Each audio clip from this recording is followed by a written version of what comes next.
గురించి మాట్లాడి అవమానించినటువంటి వారు, మరొకరేమో ఏకంగా ఇంటి మీదకే వెళ్ళి దాడి చేసేందుకు ప్రయత్నించారు. ఇలా వీరిద్దరే కాదు, ఒకరు బాడీ షేమింగ్ చేశారు, మరొకరు వ్యక్తిత్వ హననం చేయగా బూతులు మాట్లాడారు.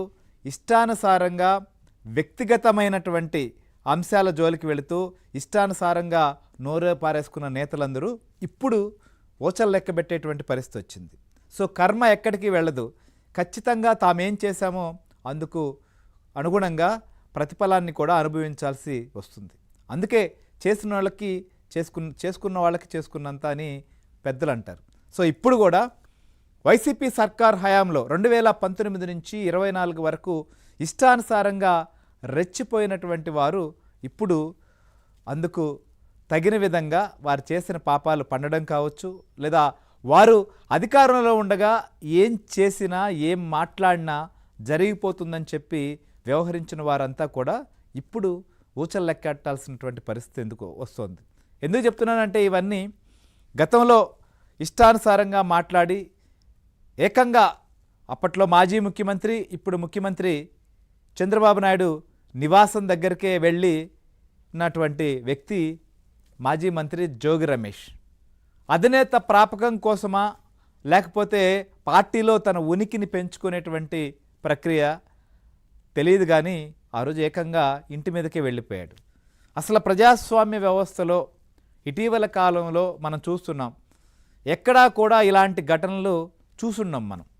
ఫ్యాక్షన్ రాజకీయాలు నడిచేటువంటి ప్రాంతాల్లో కూడా ఒకరింటి మీదకి ఒకరు వెళ్ళేటువంటి పరిస్థితులు ఉండవు. సో ఎక్కడో కాపు కాచో లేదా అవకాశం కోసం ఎదురు చేసో దాడులు చేసేటువంటి ప్రక్రియలు అప్పట్లో జరిగాయి. ఇప్పుడు అవి కూడా లేవు. కానీ ఏకంగా ఇంటి మీదకే వెళ్ళినటువంటి వ్యక్తి అప్పట్లో జోగి రమేష్. సో ఇప్పుడు ఆయన ఈ జోగి రమేష్ గురించి ఎందుకు మాట్లాడాల్సి వస్తుందంటే, ఆయన నకిలీ లిక్కర్ వ్యవహారంలో A18గా ఆయన బుక్ అవడమే కాకుండా అరెస్ట్ చేసినటువంటి పరిస్థితి. ఆయనతో పాటు ఆయన సోదరుని కూడా అరెస్ట్ చేశారు. ముఖ్యంగా ములకల చెరువు కేంద్రంగా నకిలీ మద్యం వ్యవహారం బయటకు వచ్చింది. దీని తీగ లాగితే ఇబ్రహీంపట్నం దాకా డొంక కదిలింది. అక్కడి దాకే కాదు, ఇంకా అనేక ప్రాంతాల్లో దీని మూలాలు కదలికలు వస్తున్న పరిస్థితి. సో అందులో భాగంగానే A1గా ఉన్నటువంటి అద్దేపల్లి జనార్దన్ రావు ఆయన ఒక వీడియో రిలీజ్ చేశారు. అప్పట్లోనే ఆయన ఈ నకిలీ మద్యం సంబంధించిన వ్యవహారం పైన సంచలనమైనటువంటి విషయాలు, అనేక అంశాలు ఆ వీడియోలో పేర్కొన్నారు. అంతేకాదు, అద్దేపల్లి జనార్దన్ రావును ఆయన సోదరుణ్ణి పోలీస్ ఎక్సైజ్ శాఖ అరెస్ట్ చేయడమే కాకుండా ఆయన్ని విచారిస్తున్నప్పుడు ఆయన దగ్గర ఇచ్చినటువంటి స్టేట్మెంట్ ఆధారంగా ప్రస్తుతం జోగి బ్రదర్స్ను కూడా అరెస్ట్ చేసినటువంటి పరిస్థితి.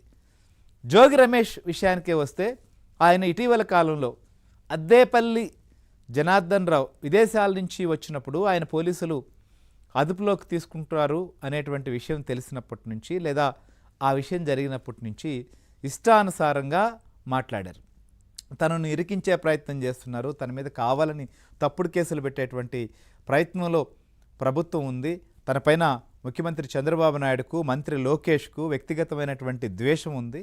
ఎలాగైనా నన్ను అక్రమ కేసుల్లో ఇరికించాలని చూస్తున్నారని చెప్పి ఆయన ముందు నుంచే స్టార్ట్ చేశారు. తర్వాత జనార్దన్ స్టేట్మెంట్ ఇవ్వడం, ఆ స్టేట్మెంట్లో ప్రస్తుతం ఈయన పేరు రావడం, ఈ ప్రక్రియలోనే ఆయన అరెస్ట్ చేస్తే ఆయన ప్రస్తుతం రిమాండ్ విధించడంతో నెల్లూరు జైలుకు తరలించాల్సినటువంటి పరిస్థితి వచ్చింది.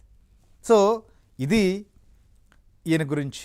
ఇక ఈయనే కాదు, ఇప్పుడు మాజీ మంత్రి జోగి రమేష్ అరెస్ట్ అయిన నేపథ్యంలో ఇంకా వైసీపీ పీరియడ్లో ఇష్టానుసారంగా నోరు పారేసుకున్నటువంటి వాళ్ళు, ఇష్టానుసారంగా వ్యవహరించి తమను ఎవరేం చేయగలరు, తమను ఎవరు టచ్ చేయగలరు అని చెప్పి రెచ్చిపోయినటువంటి నాయకుల్లో ఒక రకమైనటువంటి భయం నెలకొంది అనేది అర్థమవుతుంది. ఎందుకంటే ఈయనే కాదు, ఈ రకంగా సభలోనే ఎకిలిగా మాట్లాడడం, ఇష్టానుసారంగా మాట్లాడడం, రెచ్చిపోవడం లాంటివి చాలామంది చేశారు.